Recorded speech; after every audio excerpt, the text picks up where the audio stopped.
Good morning and welcome to 5 Minutes a Day with God, and welcome to Thursday, August 15th. And I love this next story. And probably some of you have grown up coloring this picture with Moses in Sunday school, and it's just a great story of God's protection on the Israelites. And so I'm going to read it. It's Exodus chapter 17, and we're going to read 8 through 16. The Amalekites come and attack the Israelites at Rephidim. Moses said to Joshua, "Choose some of our men and go out to fight the Amalekites. Tomorrow I will stand on top of the hill with the staff of God in my hands." So Joshua fought the Amalekites as Moses had ordered. And Moses, Aaron, and Hur went to the top of the hill. As long as Moses held up his hands, the Israelites were winning.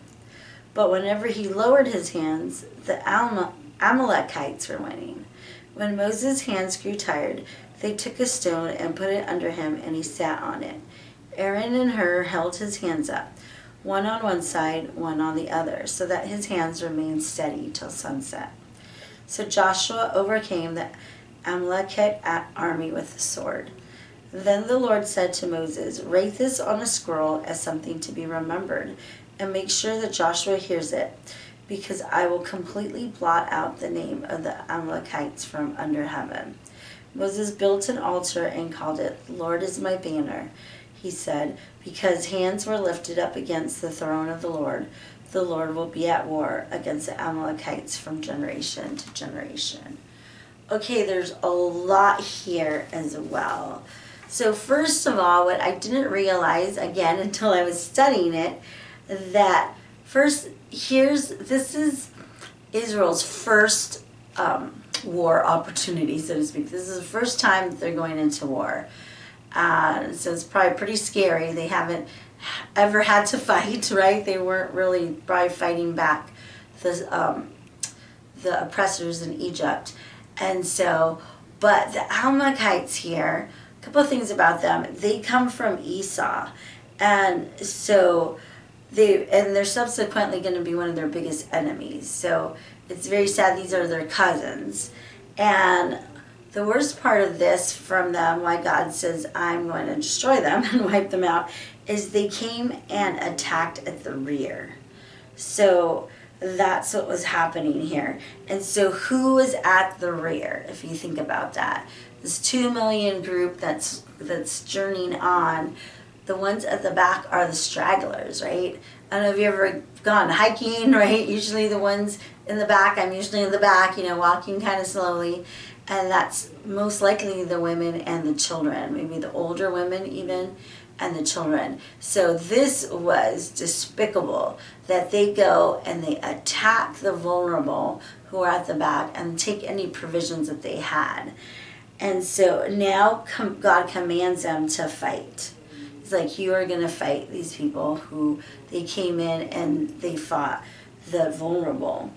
And so they had to rely on God, right? Because this is their first military battle. And so Moses says to Joshua, "Go and pick some men, choose some men, and go fight them." And he says, "I will stand on the top of the hill with the rod of God."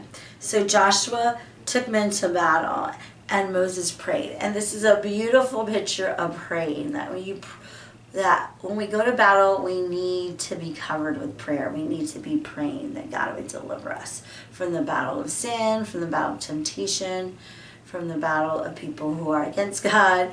And so here's Moses, can you imagine? And he's just standing there like this. And after a while, his hands grow heavy. And so as they go down, all of a sudden, the Amalekites are winning. And you're like, "Oh no, what's happening?" And so Hur and Aaron are with them, and they have him sit on a rock, and each of them hold up his hand. And that's also a beautiful picture of community. When you're tired of fighting, when you're tired of fighting the faith, that the community comes behind you and prays for you and lifts you up. And that's why it's so important to be in community with a local church body and small group. But it also shows, the other thing that I didn't realize is it wasn't enough for Moses to just stand there and pray. God didn't, and there's sometimes where God does work in just miraculous ways where he just goes in and strikes people dead. But here, again, he's teaching the people of Israel to be a nation. So everything he's doing, he's teaching them about how to be a nation. And so what he does here is that he just doesn't have Moses, and Moses could just pray, right? And the Amalekites can just fall down and die. But while Moses was praying, Joshua still had to do the work. Joshua and the men that he picked had to fight. They had to do the battle. And then that, I never saw that before, but that speaks so much. It's like we pray, but we also do the work. We do the work of ministry. We do the work of putting of boundaries on sin, right? We put the work on reaching the lost and fighting spiritual battle that way. And so this is just a beautiful picture of God protecting his people from the way, the Amalekites came and Israel did not provoke them. They went out of their way. They heard about Israel coming back. They went out of their way and they attacked the most vulnerable. And so God was like, this is not cool. We are going to war with you. And so just so much here in this story. I love it. All right, we'll see you tomorrow. And remember, 5 minutes in the Word can change your life.